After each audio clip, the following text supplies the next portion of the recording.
What's up everyone, I am Bree, otherwise known as Storymodebae, and this is Story Mode.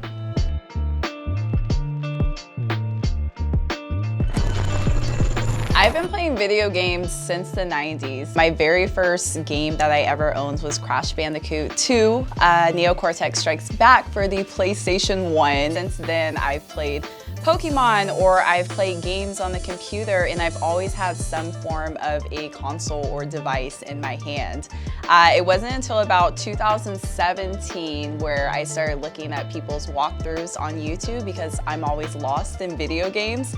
And I started watching those videos and I was like, maybe I can do that too. So I started streaming for the very first time and I loved it. It wasn't until 2020 I became a full-time content creator, and here I am. When I first started up my online persona, I felt like I didn't want to use my name at first. So it was actually my husband that helped me come up with the name Storymodebae. I love story-based games, so story mode, and I think I'm a bae, so bae, and that was it. When I played on the PS2, I mean, of course, Tony Hawk Underground 2 was one of my favorites, GTA San Andreas for sure. I also really loved Def Jam Fight for New York, but I actually didn't play it until I was an adult, which I appreciate because now I feel like I can appreciate all the rappers that are actually a part of the game. I feel like I wouldn't have really understood if I played it as a kid. My top story-based games, I mean, there's so many. I would definitely say Last of Us Part 1 and 2, Red Dead Redemption is another one of my favorites. What Remains of Edith Finch is a really cool indie game that's super good. And of course, GTA 5.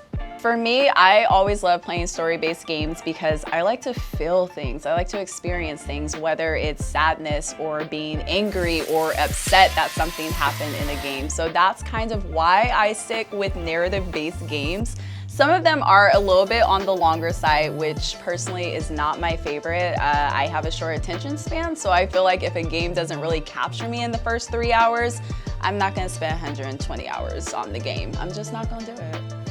Growing up and playing video games, yeah, I mean, I was definitely made fun of as a kid. I feel like I was always hanging out with all the guys because they were the ones that I thought were only playing video games, which wasn't the case at all.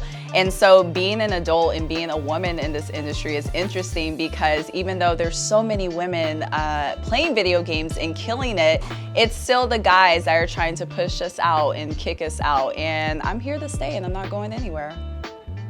Going to the Tokyo Olympics was unlike anything I've ever experienced before. I was able to host a show for Twitch out there. We shot and recorded and worked for 15 days straight in the Tokyo heat.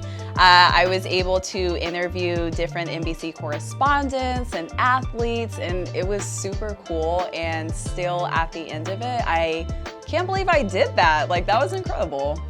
I feel like it was only a matter of time before gaming and streetwear started to merge into one. I mean, it kind of only makes sense. I'm all for the collaborations that make sense and feel impactful and don't feel like they're just trying to get into the gaming industry because it's popular and trending at the time.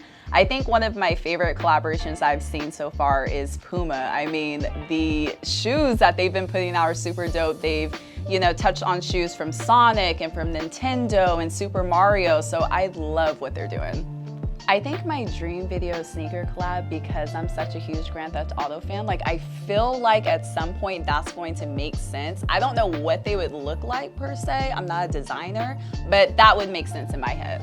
If I could spend a day with any artist and play video games with them, I mean, obviously T-Pain, obviously Snoop Dogg, and I also want to throw Doja Cat out there. We could play GTA together. Ari Lennox, we could play Sims together. I'm down.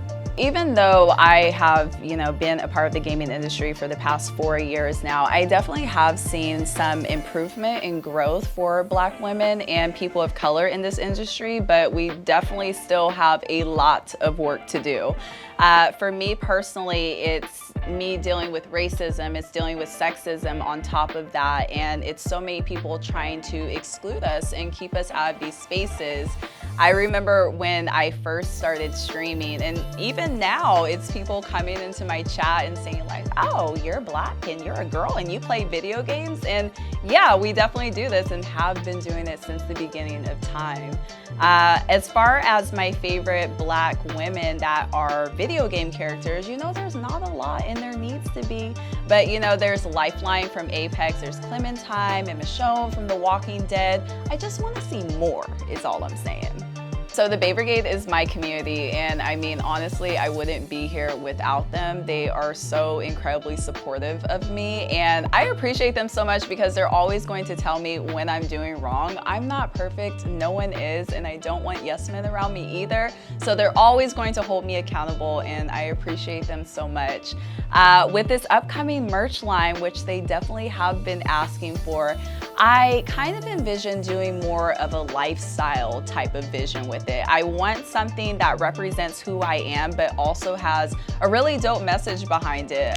Protect your energy is a mantra that I've been living by for years. It's about being selective on what you choose to spend your energy on and what you choose to spend your time on. So I'm so excited for you guys to see this merch. I feel like these ideas have been worked on for almost like the past year. So this is all for you. I hope you enjoy it. If you're looking for me, you can find me on Twitch, Twitter, YouTube, Instagram, literally all over the internet on Storymodebae. And this is Story Mode. Thank you so much for watching. God damn you.